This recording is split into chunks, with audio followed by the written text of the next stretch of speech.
Bismillahirrahmanirrahim. Assalamualaikum warahmatullahi wabarakatuh. Waalaikumsalam. Kembali jumpa dengan saya Nazarudin di Abi Najar Channel, dan kali ini yang kedua yaitu teman inspiratif Abi Najar. Di samping saya sudah hadir teman saya, sahabat saya di komunitas Widya Suara. Inilah dia Pak Haji Endar. Ya, Assalamualaikum. Waalaikumsalam. Halo guys, sehat? Siap. Baik, hari ini saya ingin ulik-ulik Pandan, dan bener-bener saya ulik nih Pandan. Saya pun belum tahu yang akan saya tanyakan nih. Jadi mulai mungkin karena para pemirsa penonton channel saya belum kenal Pandan, mulai dari kenalan ke Pandan. Dari mana, lahir di mana, Waduh, nanti ketahuan semua ya. Oh iya, nggak apa-apa ya. Nggak apa-apa. Iya, baiklah. Saya Andan Suwandana, lahir di Rangkas Bitung, Jawa Barat dulu ya, sekarang Banten. Ya, dulu pernah bekerja pertama kali CPNS saya di Kementerian, Pak. Kementerian ya? Kementerian. Bukan Banten barengan saya berarti ya? Bukan, saya duluan saya. Duluan. 98. 98. 1 tahun setelah reformasi. Reformasi. Ya. Saat reformasi 98. Oh, itu waktu tesnya saat reformasi. Ya. Jadi ngelihat yang demo-demo waktu tes tahun 97 itu ya. Iya. Ya, terus 8 tahun kemudian pindah ke kampung halaman, ingin mengembangkan kampung halaman ke Provinsi Banten. Kemudian sempat dulu di mana, di Dinas Kelautan ya? Background saya di bidang kelautan. Ya. Lalu akhirnya gabung bersama saya Betul, tahun 2009 mulai ikutan tes ya di sini ya. Tes, saya dapat rekom 2009, tapi barengan keterima S3, sekolah dulu. Oke. Baru masuk lagi 2013. Oke, dan saya ini nyambung nih S3-nya ya. Beda dengan saya. Beliau ini sangat suka dengan ilmu. S3-nya juga di dalam negeri tapi di Jepang ya. Iya. S2-nya dulu di Eropa. Di Jerman kalau nggak salah ya. Iya. Oke, jadi sebenarnya kalau diulik pun itunya keren banget nih, tapi saya nggak ngulik yang itu. Jangan, nggak usah. Nguliknya yang beliau sekarang geluti aja nih menjadi Widya Suara ya. Tentu interaksi dengan sama aparatur ya, dan sekarang lagi rame kalau nggak salah CPNS ya. Iya, sekarang kita ada terobosan apa tuh buat mereka, Pandan? Terobosan apa ya? Minimal waktu ngajar Pandan kayak gimana biar saya tahu nih, gali-gali mereka biar potensinya optimal gitu. Jangan sampai yang luar biasa ini malah jadi masuk, malah jadi nggak bagus. Iya benar, penting betul sekali Pak Najar itu pertanyaannya, karena kita sudah mendedikasikan diri untuk menjadi gurunya PNS kan ya. Berarti kita harus memberikan motivasi kepada mereka agar mereka menjadi PNS yang berbeda dengan PNS yang lainnya. Kalau jadi PNS biasa atau jadi guru, saya bilang kalau jadi guru doang udah banyak gitu kan. Tapi bagaimana caranya Anda menjadi PNS yang berbeda, menjadi guru yang berbeda. Nah, memberikan kontribusi ya. Ya. Kalau orang bule suka bilang you make different. Buat perbedaan. You make something different. Nah, gitu ya. Itu jadi harus ada bedanya gitu Pak. Siap. Intinya itu dulu, nanti mereka berpikir bedanya apa. Itu nanti diskusi biasanya. Siap. Lalu kan ini kan ada usaha pribadi, ada usaha organisasi ya. Nah, usaha pribadi Pandan gimana tuh membuat mereka berbeda? Gimana Ya usaha pribadi Pandan nih kan pasti di kelas tuh berinteraksi tuh ya. Iya betul. Apa tuh kira-kira? Siapa tahu bisa di-sharing dan kita bisa ya ikut niru-niru lah, nge-ATM lah gitu. Iya, saya pertama kali biasanya langsung setelah kenalan, kemudian saya pertama kali akan tanya what is atau what are your dreams gitu kan, impiannya apa sih sebetulnya, cita-citanya apa. Di situ mereka kelabakan Pak. Ada yang saya cita-citanya jadi PNS Pak, lah PNS kan sudah tercapai gitu kan. Udah gitu ya. Udah berarti dong. Terus dia apa ya, nah kebanyakan biasanya jadi apa ya, kayak mikir cita-citanya jadi apa, jadi guru Pak. Lah sekarang udah jadi guru. Terus apa dong cita-citanya, apa ya, itu kebanyakan kayak gitu. Jadi mereka nggak tahu cita-citanya kemana. Nah, baru nanti kita gali kayak gitu. Jadi susah membedakan antara alat dan tujuan ya. Cita-cita kan tujuan, padahal ya alatnya jadi guru misalnya. Iya, tujuannya apa nih gitu. Betul, iya. Ya, atau cita-cita alat ya yang bisa dia capai juga. Misalnya jadi something selain guru. Mereka bilang bahwa kalau sudah jadi guru selamanya gitu kan. Ternyata tidak ya, setelah jadi guru kemudian berkembang, ada juga yang loncat jadi dosen, bahkan ada yang loncat jadi Widya Suara, ada yang loncat jadi peneliti ya, macam ada yang loncat ke struktural jadi kepala dinas sampai dengan jadi sekda kan gitu. Ada yang jadi menteri mungkin ya. Yang penting kita harus punya dulu membuka peluang pada mereka bahwa guru itu hanya Anda jadi guru atau Anda masuk PNS pertama ke kelurahan gitu ya, itu hanya pintu masuk aja. Setelah itu what are you going to be gitu kan, Anda pengen jadi apa sih sebenarnya? Oh pengen jadi sekda, ya udah dari sekarang Tetapkan sekarang ya. Oh kayak gimana tuh? Oh pengen jadi, sebetulnya aku pengen jadi dosen Pak, masih possible kok, masih possible gitu ya. Banyak juga yang guru ke dosen, guru ke widya suara, guru ke peneliti dan sebagainya lah ya, itu masih mungkin. Karena di semua aturan itu kita sudah masuk ke jabatan PNS tuh Pak ya. Nah, jabatan PNS itu di aturan-aturan jabatan fungsional tuh di pasal paling akhir biasanya ada peralihan dari jabatan yang lain. Itu biasanya ada. Bisa kasih pemungkinan. Nanti nih Pandan nih, saya misalnya terprovokasi lah dalam tanda petik ya secara positif oleh Pandan. Ternyata mereka bubar bukan di profesi yang bukan pilihan di waktu CPNS, guru pada pindah ke dosen, guru lalu ke struktural dan sebagainya. Itu nggak akan ngaco nantinya Pandan. Oh iya, itu tentu resiko ya. Tidak semua juga ya. Yang terprovokasi. Betul. Kita hanya ingin mencari teman-teman yang ada yang jawabnya saya memang guru Pak. Oh berarti Anda nanti kemana gurunya? Oh berarti ke guru teladan, kepala sekolah, pengawas, kan memang passionnya di situ ya. Tetapi memang tidak menutup kemungkinan ada juga yang dia bukan di situ passionnya. Ya, misalnya gini Pak Najar, ada yang sarjana teknik gitu ya, sipil, tapi dia sekarang ditempatkan di bagian misalnya keuangan misalnya kayak gitu. Nah itu. Jadi kita pancing sebetulnya mereka di mana sih passionnya, itu dulu ya pancingnya.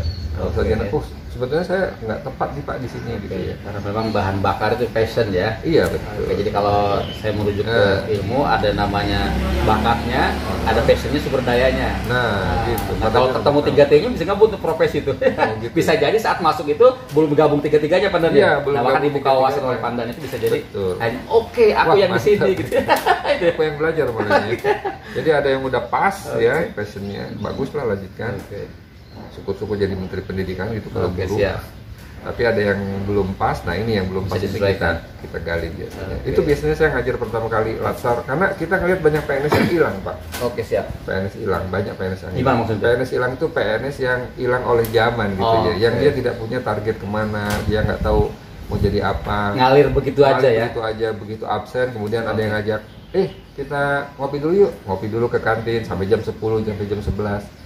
Tapi yang saya contohkan tentunya tidak semua ya, PNS ini yang sebagian lah kayak gitu. Nah itu kan dia nggak punya target berarti. Kalau dia punya target, misalnya aku pengen jadi ini, pengen jadi itu, oh berarti aku harus belajar TOEFL dulu. Jadi ketika ada yang ngajak ke kantin yuk, sebentar ya, beresin dulu. Aku hari ini punya target itu lagi nih, gitu. Nggak usah dibilangin targetnya apa.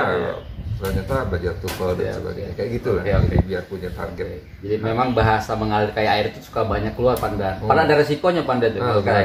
Ya kalau kita ke kamar kecil nih, kita airnya keluarkan, itu ngalir kemana airnya? Oh kayak kemana-mana. Ke sepiteng. Ya kalau mengalir aja bisa ke sepiteng itu hidup berakhirnya. Gitu loh. Oleh karena itu Pandan saya sepakat ada desain yang tadi sumbernya tadi ya, dari punya hasrat kemana, dari punya passion kemana ya. Gitu. Gabungkan tiga hal tadi. Ada bakatnya kemana, passion mana, sumber daya yang dimiliki apa. Kayak tadi sarjana teknik itu sumber daya Pandan. Iya, dia sudah jadi sarjana teknik, sudah punya sumber daya tuh. Betul, dia udah punya modal. Memanfaatkan itu sehingga lebih optimal lagi manfaatnya. Iya, betul. Itu deh. Awal kali saya ngajar pasti biasanya itu. Udah kebongkar itu mereka biasanya sebagian kebongkar, sebagian mungkin pusing malah ya. Iya, aku jadi apa ya? Aku bilang hati-hati jadi PNS hilang loh nanti. Hilang tanda kutip ya. PNS hilang ya. PNS tadi bukan ngabsen terus hilang kemana. Oke, menghindari itu saya pikir betul juga. Jadi ada target pribadi yang nanti dia bergeraknya memang punya karpet yang jelas. Iya. Karya yang mau disiapkan. Saya juga baru nih kayaknya. Ya. PNS doang, udah gitu kemana ya? Udah sengaling-ngalingnya aja bisa jadi bahaya. Oke. Lalu kalau Pandan lihat nih, mereka itu apa sih? Kan banyak yang ngomong gini nih, senior PNS. Itu mereka memang pinter nih, tapi awas nih perilakunya nih dan sebagainya. Emang gimana kalau Pandan lihat nih teman-teman latsar ini? Iya, sebagian parsiali korek lah, saya sepakat lah ya. Itu tadi ya. Ya ada sebagian memang kita mengetahui ya di buku-buku segala macam bahwa generasi sekarang ini sebagian generasi milenial ya, generasi X, generasi Z. Nah itu generasi yang sangat dekat dengan apa Pak? Gadget, dengan digital ya. Nah, itu memang jadi interaksinya mungkin dia dengan manusia mungkin sebagian kurang, tapi sekali lagi tidak semua. Walaupun memang dibilang bukan mayoritas juga sih, banyak lah gitu ya. Agak datanya belum ada ya. Oh gitu, jadi susah. Jadi banyak lah yang memang kita harus menguatkan dari sisi itu ya. Kan kita juga tahu ada yang misalnya gara-gara sebuah postingan kemudian jadi bermasalah kan kayak gitu. Itu kan mereka nggak paham ke arah sana ya. Nah gitu Pak, kita harus memahamkan memang dari sisi hospitality ini salah satu dari apa namanya dari Smart ASN ya, Smart ASN Hospitality kayak gitu-gitu. Bagaimana integritas juga dalam. Ya, integritas menggunakan gadget yang baik dan sebagainya itu harus ya tidak hanya pinter ya, pinter lulusan IPB, UI bahkan luar negeri, tapi tetap kita harus ada hospitality, network, integrity, itu yang semua core values berakhlak masuk semua. Baik. Jadi kalaupun pindah transformasi digital itu belum tentu sukses. Betul tentu itu salah satu modal aja. Dia memang punya modal yang kuat daripada generasi kita yang tua ya. Yang soalnya saya melihat Pandan banyak aplikasi segalanya dibuat tapi nggak ada yang ngerjain, nggak diteruskan tuh, nggak dipakai. Gitu. Karena tadi memang transformasi tapi nggak diikuti oleh keterampilan atau penggunaan sebagainya gitu ya. Ada yang sebagainya kayak gitu. Tidak semua tapi ada. Ya. Maksud saya gini, mungkin teman-teman baru ini bisa jadi modal juga ya menularkan keterampilan digitalnya tuh ke yang tua memberi transfer nilai-nilai ke sini lah gitu. Tapi yang ditransfer jangan nilai yang buruk ya. Karena kita akui ya ada juga pasti nilai yang buruk di kalangan kita senior nih ya.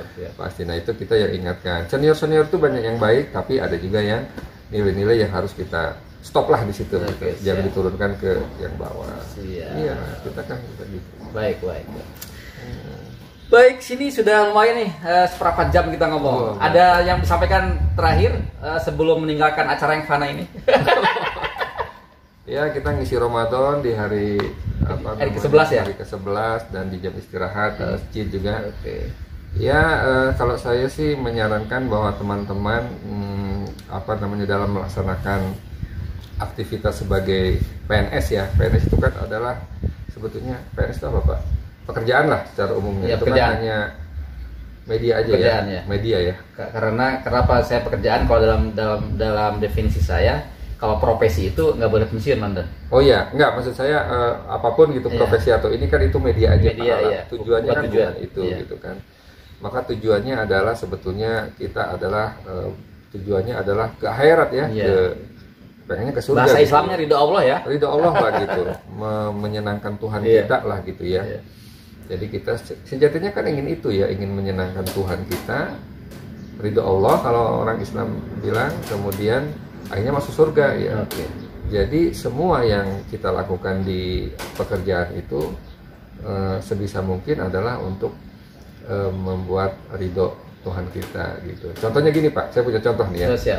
Kadang-kadang naluri manusia ya, ketika misalnya kita jadi PNS atau guru gitu atau apapun lah ya, PNS lah yang melayani pelayanan publik, ketika ada orang misalnya orang tua murid misalnya datang pakai mobil bagus gitu kan, apalagi pakai pakaian misalnya terlente gitu ya, atau mungkin kepala dinas atau apa, ada ajudannya bahkan. Dia turun, Pak Guru mau tanya anak saya di mana ya. Kita pasti secara naluri pasti sebentar Pak gitu kan, sebentar saya panggilkan ya. Bahkan kita manggilnya pun memanggilkan anak itu pun sambil berlari gitu kan. Kita panggil Budi gitu kan, sini itu ayahnya datang, kita antarkan. Nanti dianyakan, makasih ya Pak Guru, sama-sama kan kayak gitu ya. Pokoknya full aja ya. Wah, pokoknya full. Full gitu. Semua ilmu tentang pelayanan dipakai semua. Nah, tetapi ketika yang datang itu adalah orang tukang ojek, pakai tukang jualan minuman, yang pakai sepeda itu yang kita suka lihat di mana, di Senayan atau Jakarta gitu ya. Datang, Pak, anak saya di mana ya? Wah, itu beda tuh, nalurinya beda Pak. Bahasa tubuhnya beda ya? Oh, bahasa tubuhnya tegak aja gini. Siapa namanya anaknya Pak? Dilayani sih. Dilayani. Sebentar ya Pak, tunggu aja sini gitu kan. Panggil, kemudian ini Pak, makasih ya Pak. Ya gitu, biasa aja. Bahkan mungkin sebagiannya ada yang lebih kasar dari itu gitu kan. Kayak gitu ya. Nah, kalau yang tadi pakai tunduk-tunduk gitu ya. Saya bilang begini, kita kan sedang berurusan dengan Tuhan kita. Jadi siapapun yang datang, mau itu yang datang pakai mobil bagus, yang datang pakai sepeda, bahkan analogi saya, yang datang kucing sekalipun gitu kan. Kucing datang, dia menanyakan meow meow anak saya kemana, maka tetap kita harus gesture kita, bahasa kita, semua harus kita buat sebaik mungkin, karena urusannya sebetulnya bukan dengan orang itu, bukan dengan kucing itu, tetapi dengan catatan amal kita. Jadi ketika ada kucing datang, Pak, gitu ya, maka ini dia kesempatan aku untuk mengisi catatan ladang amal ya, gitu kan. Nggak peduli yang datang kucing, ini analogi aja ya, nggak peduli yang datangnya kucingnya. Halo kucing, selamat pagi, ada apa gitu ya. Itu analogi yang paling kasar lah. Apalagi masih seorang manusia, walaupun pakai sendal, pakai sepeda, urusannya bukan dengan dia kok, urusannya dengan catatan amal kita, gitu kan. Baik, itu aja sih yang saya. Cuman Pandan bisa jadi Pandan orang yang tadi pakai sepeda, pakai gojek, kalau dihormati juga agak risih Pandan. Iya, kalau dihormati ya agak risih. Gini-gini bisa risih juga gitu. Iya ya. Artinya tetap mungkin dari hati ya. Artinya itu ikhlas nggak main dengan baik nggak gitu. Itu mungkin ya poinnya ya, bukan dari teknis. Karena mungkin belum terbiasa ya, belum terbiasa. Karena saya punya pengalaman sekolah di Jepang. Kalau di Jepang kayaknya rata ya. Rata. Siapapun iya, gitu. Siapapun. Standar. Jadi gesternya itu kalau kita ting nong gitu kan, ke sebuah kantor atau apa gitu kan, dia pasti berlari Pak. Dia yang tunduk gitu kan, tunduk. Ada yang bisa bantu, hai gozaimasu, ada yang bisa bantu. Oh gini, oh bentar, saya ambil dulu formulirnya, dia sambil berlari tuh Pak, gesternya berlari kecil, kemudian diserahkan lagi. Sebetulnya kalau standarnya malah nggak pusing Pandan. Kenapa? Nggak bukan standar gini malah nggak pusing menurut saya. Kenapa? Bisa jadi nih.